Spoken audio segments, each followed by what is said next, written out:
আমি আমার মিসেস বাচ্চা একটা শালি আসলো আর কিছু তখন আমরা ঘর এরকম মানে যেভাবে দোকান চলছে এরপরে যে চালমাল সব উড়াই লয়ে গেছে।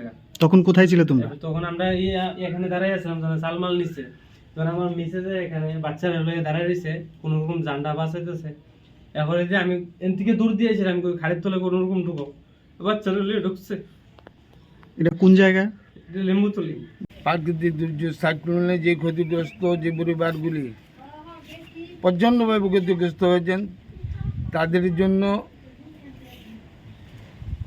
তৎক্ষণাৎ মানে তাড়াতাড়ি কিছু ত্রাণের ব্যবস্থা এবং থাকার ব্যবস্থা করার জন্য আমি প্রশাসন কাছে বিনীতভাবে আবেদন করছি। এখনই কিছু বলা যাবে না, কিন্তু বাড়িঘরের চিহ্ন বলতে কিছু নেই। কতগুলি পরিবার হবে এরকম? মিনিমাম 60 থেকে 70 পরিবার।